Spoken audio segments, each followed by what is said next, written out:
ambos tienen que pasar por fuego, ambos vienen de elementos naturales, pero hay una cosa muy peculiar en cada uno de ellos. Ambos pueden ser moldeados, trabajados, pero hay algo especial en ellos que vamos a reflexionar en esta mañana.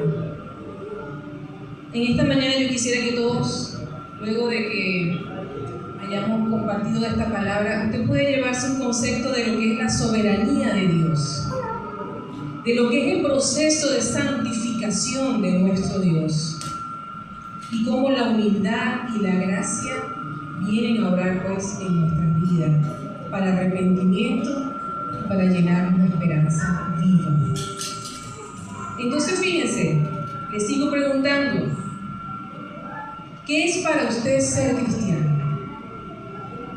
¿Qué es para usted? Piénselo allí. ¿Qué es ser cristiano? Cada uno me imagino que podrá tener un concepto. Y ojalá pudiéramos tener el tiempo de escucharlo, cada uno, ¿verdad? Que pudiera decir, bueno, yo pienso, yo creo, la palabra dice, me imagino los versículos, cada uno sacando un versículo, ¿no? Pero fíjense que cada uno tiene un propio concepto y lo más normal en cada uno de ese concepto que se forma, procura, y sería lo correcto, ¿verdad? Que cuando el concepto que yo tengo de ser cristiano, procuramos serlo. O a veces procuramos que otros lo sean y nosotros quedamos viendo, ¿verdad? A veces nos pasa así. Pero fíjense que cada uno tiene un concepto y muchos de los conceptos que a veces tenemos es que una persona que es cristiana es una persona que es victoriosa, que es osada, que es temeraria, que es valiente en las situaciones más difíciles. Una persona que no tiene duda, una vez que ha creído, que se ha convertido, ¿verdad? Es una persona que no flaquea, es una persona que siempre va al frente. Eso lo saqué de unos estudios, unas estadísticas, que muchas personas tienen ese concepto. A veces no lo somos, pero esperamos que otros lo sean. Oye, pero tú no eres cristiano. No decimos a veces así. Oye, usted es un varón de Dios, usted es una mujer guerrera del Señor. Y tenemos esos conceptos. Pero fíjense que el concepto más acercado a lo que es ser cristiano no es lo que hagas, sino lo que eres. Y eso tiene que ver con un nuevo nacimiento. De allí parte todo. Un nuevo nacimiento es lo que nos dice el Señor. A partir de allí nosotros comenzamos. Tiene que haber un antes y un después. Tiene que haber una muerte para que pueda surgir algo nuevo. No es mejorar, no es que yo soy cristiano o soy mejor, no. El Señor nos dice, es necesario nacer de nuevo. Es necesario morir para que pueda el Señor vivir a través de cada uno de nosotros. Entonces, ese nuevo nacimiento y ese concepto de ser cristiano, nosotros podemos verlo reflejado en la vida de un personaje aquí en la Biblia que nos ha enseñado mucho. Y lo estábamos incluyendo en parte de las canciones que estábamos entonando hace un rato. Y es el apóstol Pablo. El apóstol Pablo evidenció ese nuevo nacimiento. En él había un antes y un después. Pero el apóstol Pablo, él testificó en Gálatas 2:20, diciendo, hermanos, ya no vivo yo, mas vive Cristo en mí. Eso lo dijo el apóstol. Dice, en realidad yo también he muerto en la cruz junto con Jesucristo, y ya no soy yo el que vive, sino es Jesucristo el que vive en mí, y ahora vivo en la gracia y en la confianza en el Hijo de Dios. Con Cristo estoy juntamente crucificado. Está hablando de muerte, está hablando de vida, de una nueva vida. Y lo que ahora vivo, lo vivo en la fe del Hijo de Dios, el cual me amó y se entregó a sí mismo por mí.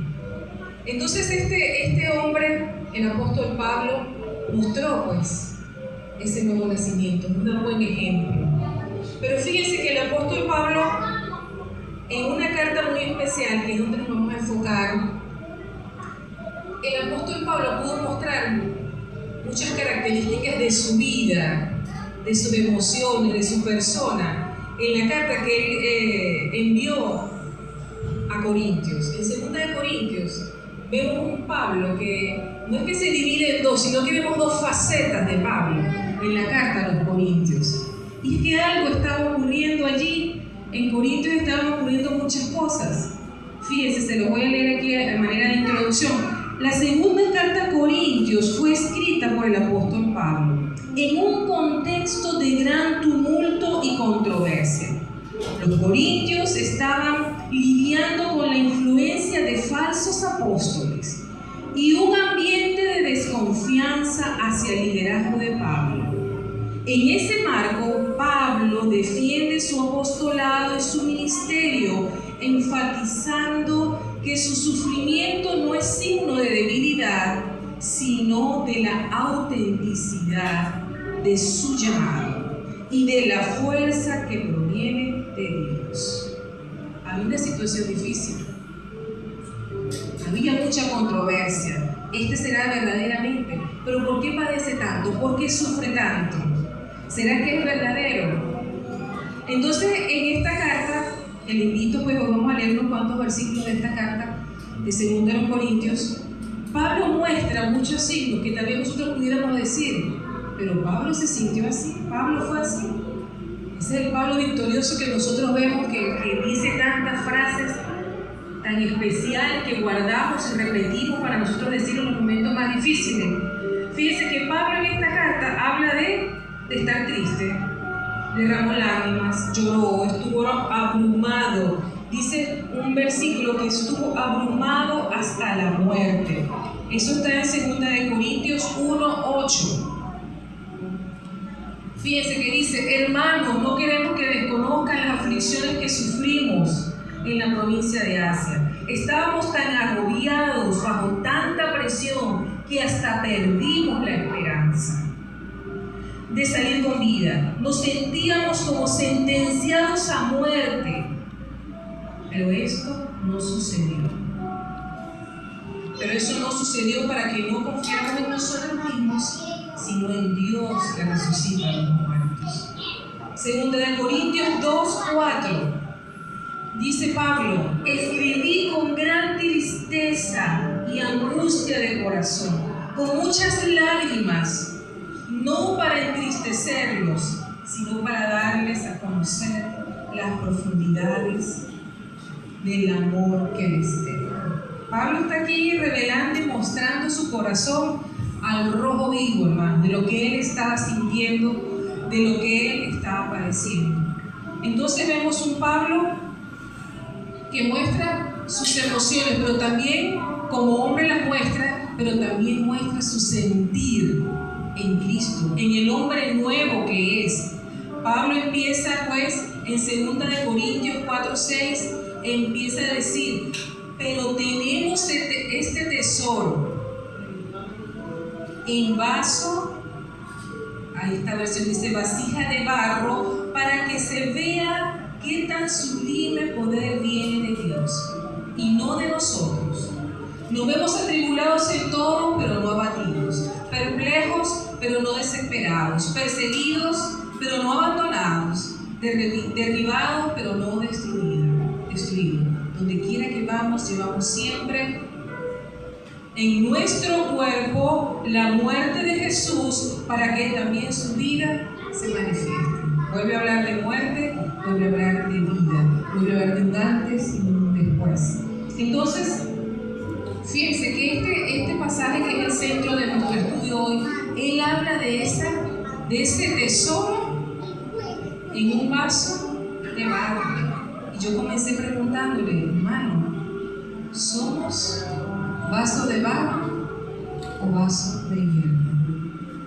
Fíjense que Pablo parecía pues que estaba atravesando una circunstancia donde él decía: estoy realmente atribulado y angustiado, pero siempre había un pero, allí voy, no cesaba. Y fíjense que hay un pasaje muy bonito que está en 2 de Corintios. Ayer me gozaba en su palabra por lo que expresaba Pablo de una forma tan real, porque la gente le adversaba mucho en su ministerio. Y fíjense lo que dice Pablo en 2 de Corintios 6:8.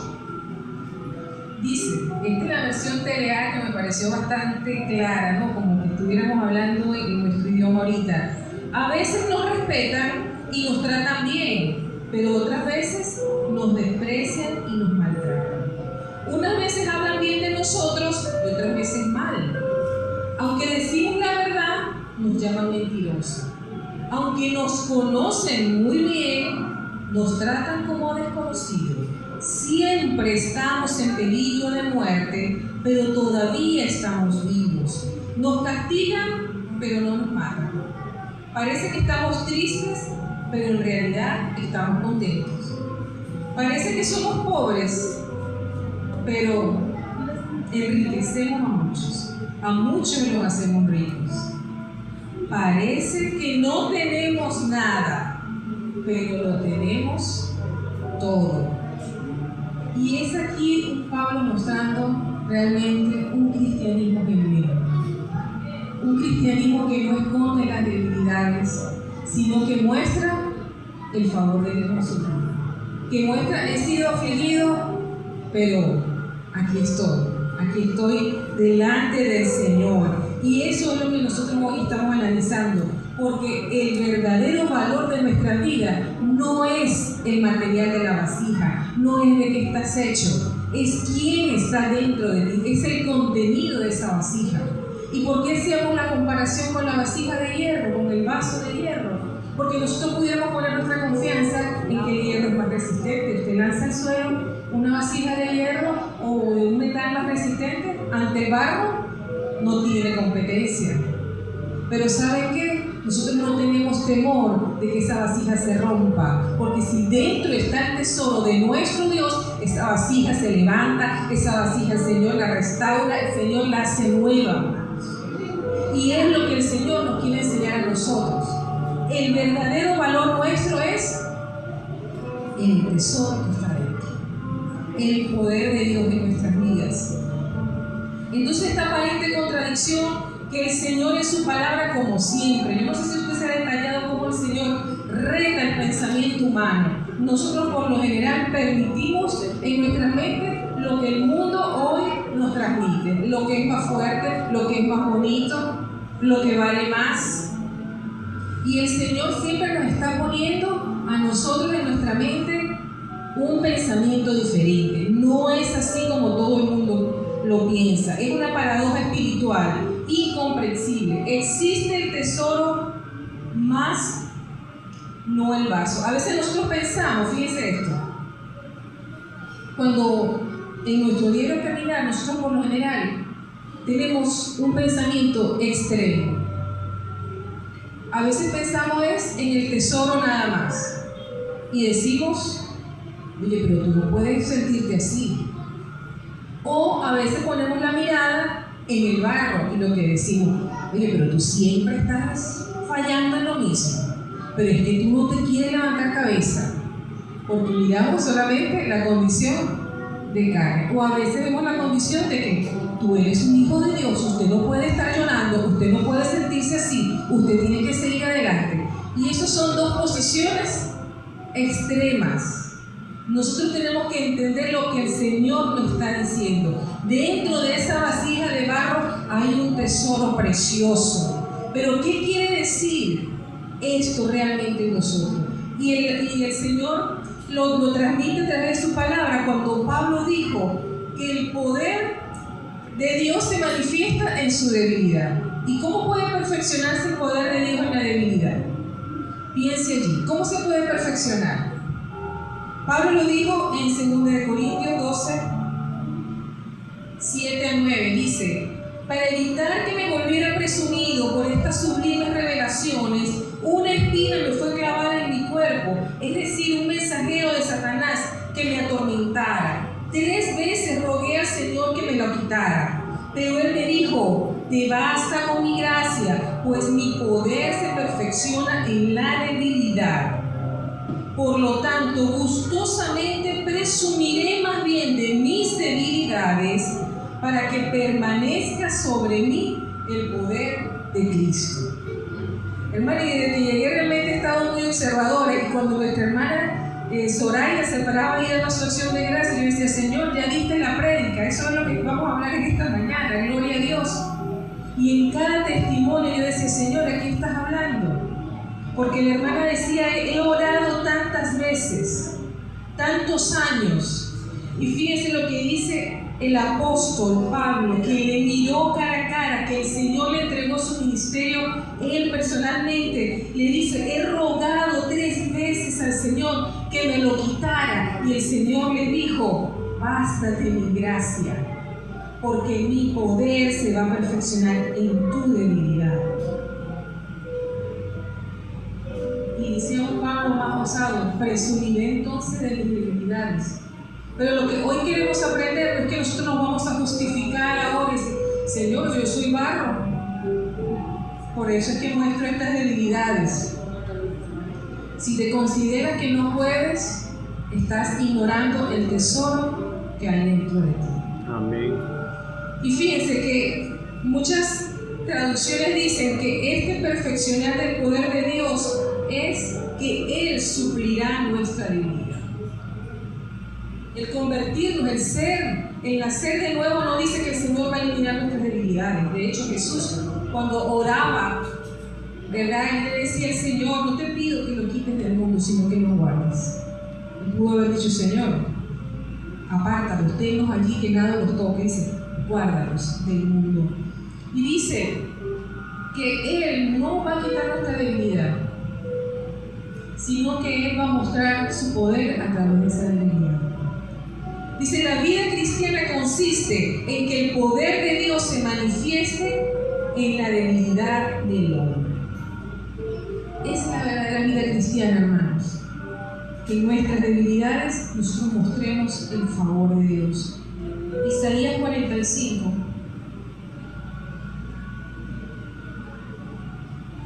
Dice, 45 del 9 al 12.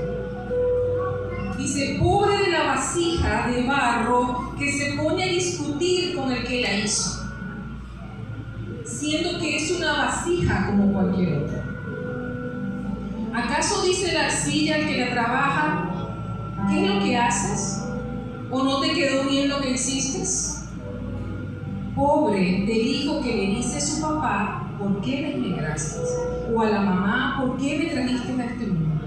Esto dice el Señor, el Santo de Israel, el que lo hizo. ¿Es que me van ustedes a enseñar a ser hijos?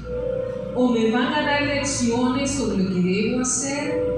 Yo hice el mundo y la humanidad que lo habita. Extendí los cielos con mis manos y ordené que aparecieran todos los astros. Y este pasaje, hermano, no tiene mucho que explicar. Yo creo que es más claro, como decimos, más claro que el agua, imposible, ¿verdad? Nosotros somos ese barro en las manos del Señor. Y a veces comparamos nuestros procesos, nuestras situaciones, las vidas, las familias, y no sabemos todo el propósito que Dios tiene con cada uno de nosotros. Entonces, fíjense, unas características especiales de la vida cristiana es que, yo sé que muchos lo hemos vivido, es que podemos sonreír aún en medio de las lágrimas, aún en medio del dolor. Podemos sentir gozo, y eso no cualquiera lo puede entender, porque cualquiera puede pensar en locura. Podemos dar alabanzas en medio de las pruebas. Lo podemos hacer, amén. En medio de las debilidades, manifestar el poder de Dios, porque Él es quien está en nosotros. Hermano, no veamos solamente el vaso, veamos el poder de Dios. Amén. Si realmente nosotros anduviéramos en esta vida considerándonos los unos a los otros como ese barro realmente donde el Señor ha reposado, como hijos de Dios, yo creo que sería mucho mejor nuestro transitar aquí en esta tierra como hijos de Dios, porque lo consideramos. Cuando veo la falta de mi hermano, considero, oye, estamos en esta carne, estamos luchando, pero como le dije, no es para nosotros una palabra de justificarnos, es una palabra para alentarnos, para entender que no queda allí. Siempre el Señor va a levantarnos, va a trabajar en nuestras vidas, va a usar. Y si tú consideras a tu hermano